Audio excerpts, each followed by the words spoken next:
To this day, outside of this, before I hit the studio and after the rants, I do data analysis for a living in massive litigation. Spreadsheets so big that they've got their own zip code.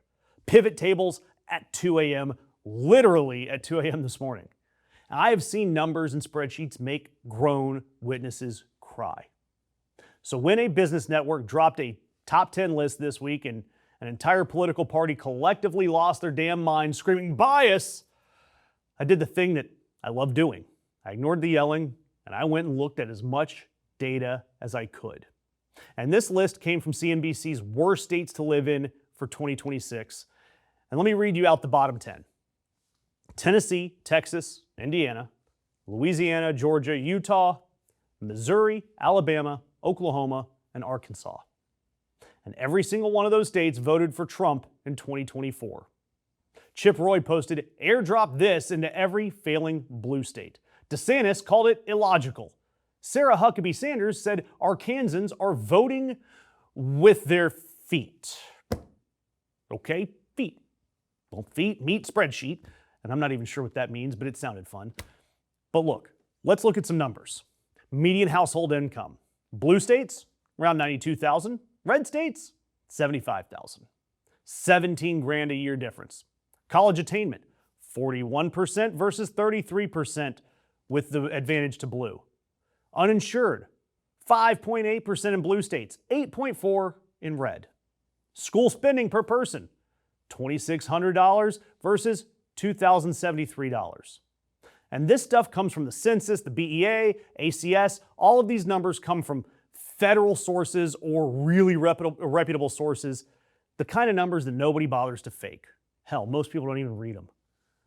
But the part that the data made me admit, because the numbers won't let anybody win clean, there are a couple of things that you'll notice that the red states win at. Cost of living, 92 versus 103. Tax burden, about 8% of income versus over 9. So if your whole scorecard is actually just the checkout line and the tax bill, sure, red states win it. But that's the trade. You get what you pay for. It is a trade-off. Lower taxes, cheaper rent, in exchange for higher poverty, worse coverage, and a coin flip on whether or not your kid's school textbooks are accurate. There is no such thing as a free tax cut.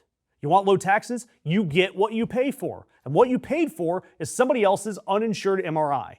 And I've got to ask, if you had to pick the extra cash in your pocket every month or a safety net for everybody, which one are you picking? Real answer, not just team red, team blue. Answer in the comments, because as a country, we apparently can't have both. And I want to know what you would actually choose.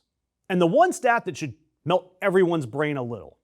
Texas and Tennessee are on the worst states list, but they are topping the best for business lists, while also leading the nation in population growth. All three simultaneously true. So people are chasing paychecks and cheap rent and unpacking the truck, and then they meet their ER bills and the school funding gap.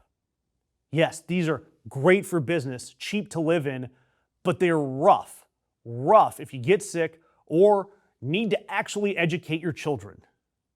Businesses don't need an ER, people do. And that's why I'm asking you to hit that notification bell, especially if the only version of this story you saw was a listicle and then people screaming about it. Because the actual numbers are sitting there the whole damn time.